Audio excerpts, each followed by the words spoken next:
ಶ್ರೀಕೃಷ್ಣಾಯ ನಮಃ. ವಸುದೇವಸುತಂ ದೇವಂ ಕಂಸಚಾಣೂರಮರ್ದನಂ ದೇವಕೀ ಪರಮಾನಂದಂ ಕೃಷ್ಣಂ ವಂದೇ ಜಗದ್ಗುರುಂ. ಬ್ರಹ್ಮಸ್ಥಾನ ಸರೋಜ ಮಧ್ಯವಿಲಸಚ್ಛೀತಾಂಶು ಪೀಠಸ್ಥಿತಂ ಸ್ಫೂರ್ಜತ್ಸೂರ್ಯರುಚಿಂ ವರಾಭಯಕರಂ ಕರ್ಪೂರಕುಂದೋಜ್ವಲಂ ಶ್ವೇತಸ್ರಗ್ವಸನಾನುಲೇಪನಯುತಂ ವಿದ್ಯುದ್ರುಚಾ ಕಾಂತಯಾ ಸಂಶ್ಲಿಷ್ಟಾರ್ಧತನುಂ ಪ್ರಸನ್ನವದನಂ ವಂದೇ ಗುರುಂ ಸಾದರಂ. ಶ್ರೀಗುರುಭ್ಯೋ ನಮಃ.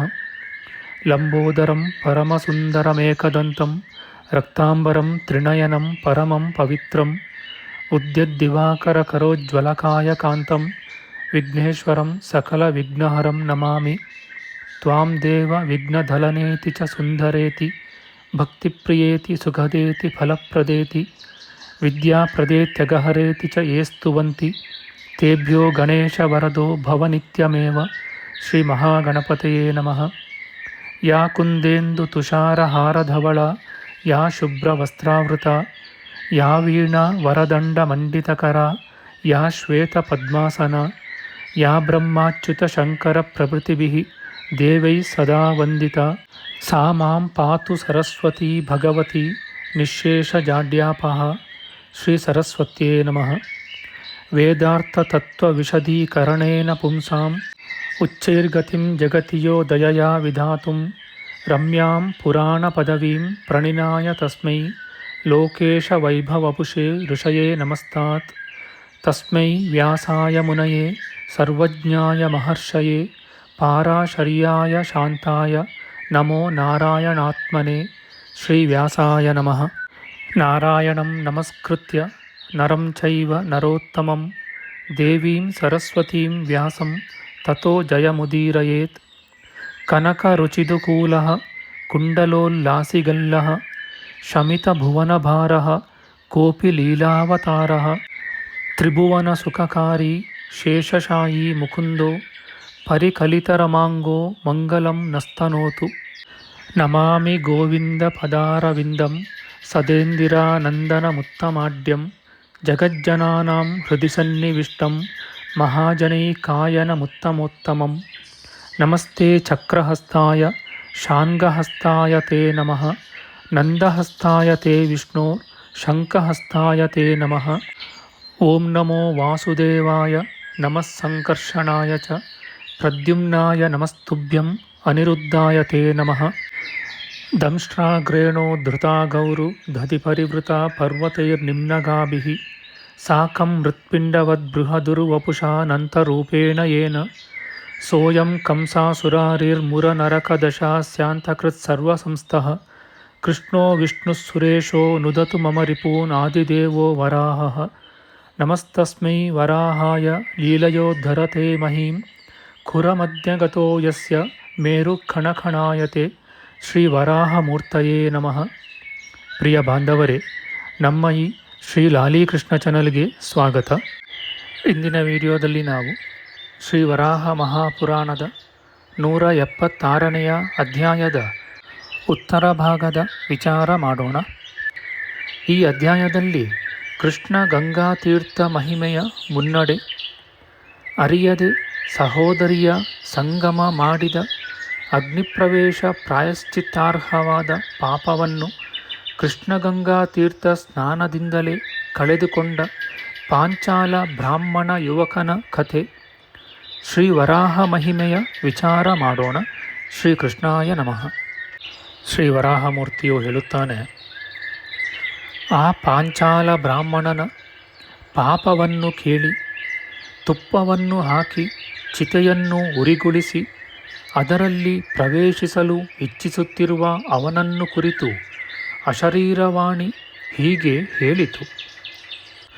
ನೀವು ಪಾಪರಹಿತರಾಗಿರುವುದರಿಂದ ಸಾಹಸವನ್ನು ಮಾಡಬೇಡಿ. ಏಕೆ, ಯಾವ ಭಯದಿಂದ ನೀವು ಪ್ರಾಣ ಬಿಡಲು ನಿಶ್ಚಯಿಸಿರುವಿರಿ?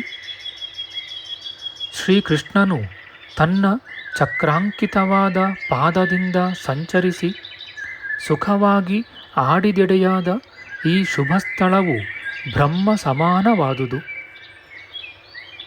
ಬೇರೆಡೆಯಲ್ಲಿ ಮಾಡಿದ ಪಾಪವು ತೀರ್ಥಕ್ಕೆ ಬರುವುದರಿಂದ ನಾಶವಾಗುವುದು. ತೀರ್ಥದಲ್ಲೇ ಮಾಡಿದ ಪಾಪವು ವಜ್ರಲೇಪವಾಗುವುದು ಎಂಬೀ 2 ವಾಕ್ಯಗಳು ಬೇರೆ ತೀರ್ಥಗಳ ವಿಷಯದಲ್ಲಿ ನಿಜವಾದುವು.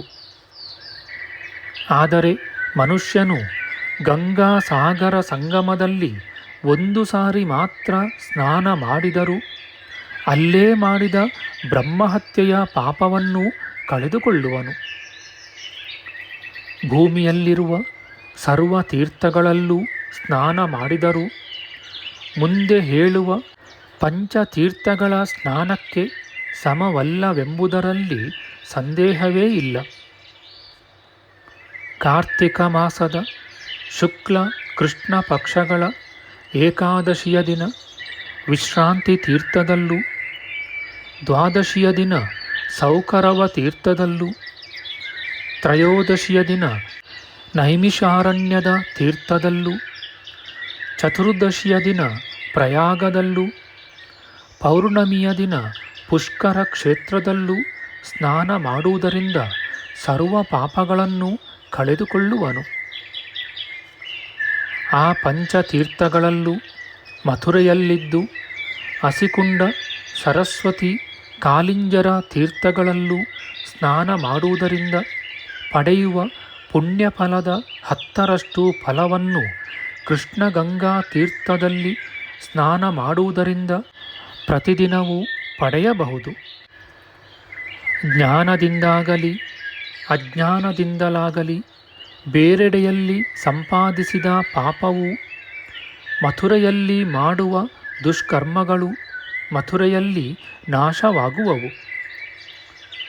ಸರ್ವದೇವಮಯನೂ ಸರ್ವವೇದಮಯನೂ ಆದ ಶ್ರೀವರಾಹನು ಪೂರ್ವದಲ್ಲಿ ಮಹಾಪಾತಕ ನಾಶಕವೂ ಶುಭವೂ ಆದ ಈ ತೀರ್ಥ ಗುಣಗಳ ಮಹಿಮೆಯನ್ನು ಭೂದೇವಿಗೆ ಹೇಳಿದನು. ಆ ದೇವನು ಅನಂತನೂ ಅಪ್ರಮೇಯನೂ ಆಗಿರುವನು.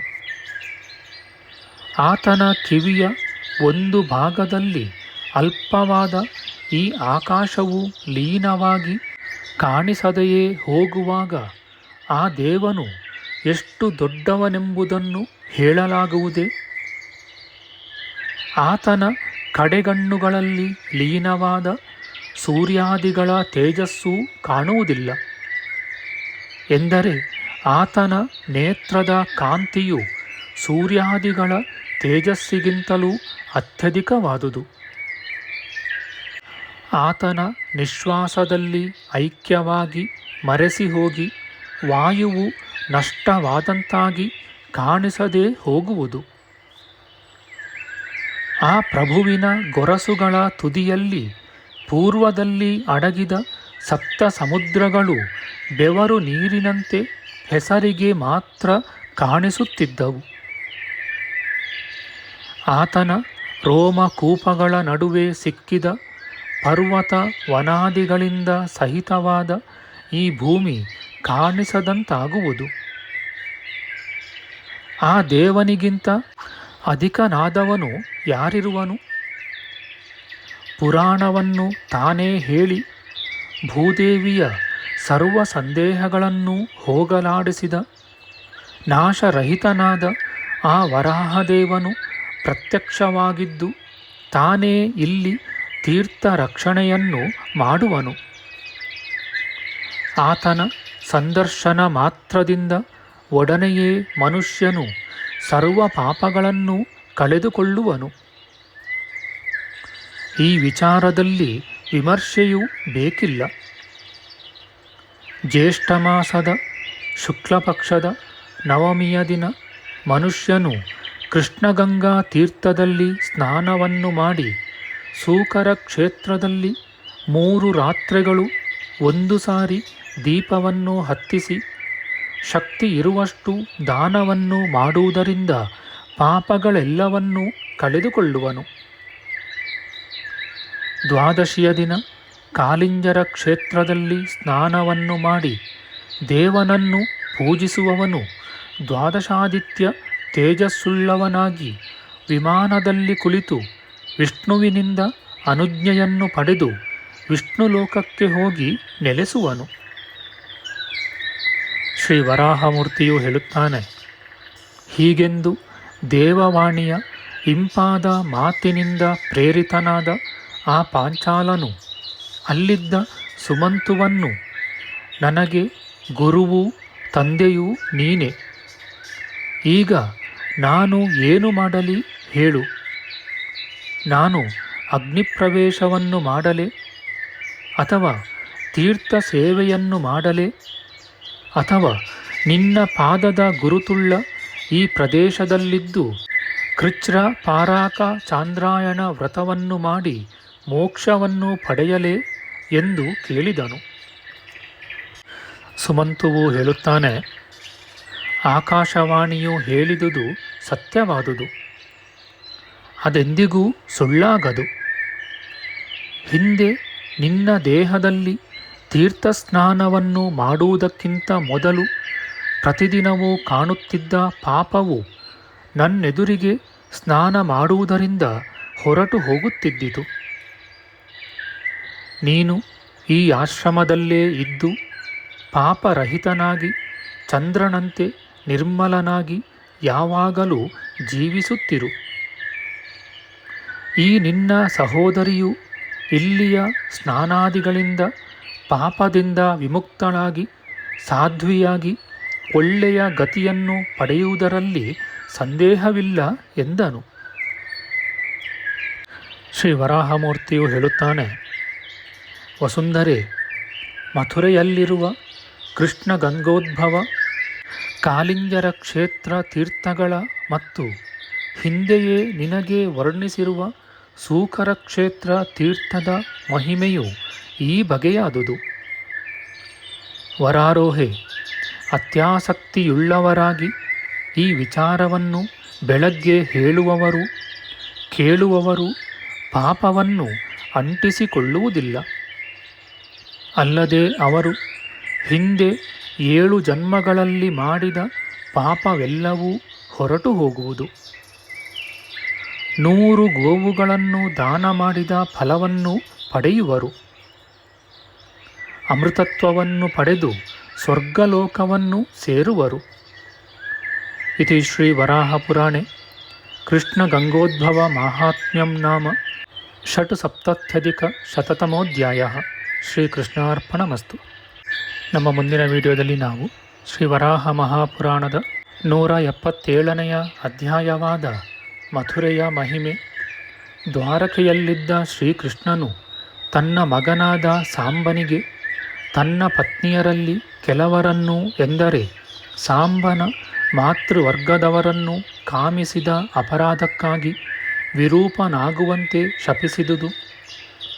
ಅದರಿಂದ ಕುಷ್ಠರೋಗವನ್ನು ಪಡೆದ ಸಾಂಬನು ಮಥುರೆಯಲ್ಲಿ ಸೂರ್ಯಾರಾಧನೆಯನ್ನು ಮಾಡಿ ಸೂರ್ಯನ ಅನುಗ್ರಹದಿಂದ ವ್ಯಾಧಿರಹಿತನಾದುದು. ಸೂರ್ಯನಿಂದ ಭವಿಷ್ಯ ಪುರಾಣವನ್ನು ಕೇಳಿದುದು. ಮಥುರೆಯಲ್ಲಿ ಕಾಲಪ್ರಿಯನೆಂಬ ಸೂರ್ಯಮೂರ್ತಿಯನ್ನು ಪ್ರತಿಷ್ಠೆ ಮಾಡಿದುದಲ್ಲದೆ ಸಾಂಬಪುರವೆಂಬ ಒಂದು ಭಾಗವನ್ನು ಸ್ಥಾಪಿಸಿ ಅಲ್ಲಿ ಕುಲೇಶ್ವರನನ್ನು ಪ್ರತಿಷ್ಠೆ ಮಾಡಿದುದು. ರಥಸಪ್ತಮಿಯ ದಿನ ಸಾಂಬಪುರ ಯಾತ್ರೆ ಮಾಡುವುದರ ಫಲದ ವಿಚಾರ ಮಾಡೋಣ. ಆಧ್ಯಾತ್ಮಿಕ ಚರ್ಚೆ ಮತ್ತು ವಿಚಾರ ವಿನಿಮಯಕ್ಕಾಗಿ ಶುರು ಮಾಡಿದ ಈ ಚಾನಲ್ನಲ್ಲಿ ನಾವು ಅಪ್ಲೋಡ್ ಮಾಡುವ ಎಲ್ಲ ವಿಡಿಯೋಗಳನ್ನು ಸಂಪೂರ್ಣವಾಗಿ ನೋಡಿ ನಿಮ್ಮ ಸಲಹೆಗಳನ್ನು ಕಮೆಂಟ್ ಬಾಕ್ಸ್ನಲ್ಲಿ ಬರೆಯಿರಿ. ದಯವಿಟ್ಟು ಈ ಚಾನಲ್ಗೆ ಸಬ್ಸ್ಕ್ರೈಬ್ ಮಾಡಿ ಹಾಗೂ ಬೆಲ್ ಬಟನ್ ಒತ್ತಿ ನಾವು ಹಾಕುವ ಎಲ್ಲ ವಿಡಿಯೋಗಳನ್ನು ನೋಡಿ ಪ್ರೋತ್ಸಾಹಿಸಿ.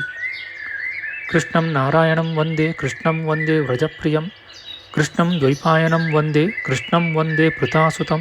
ಶ್ರೀಕೃಷ್ಣಾಯ ನಮಃ.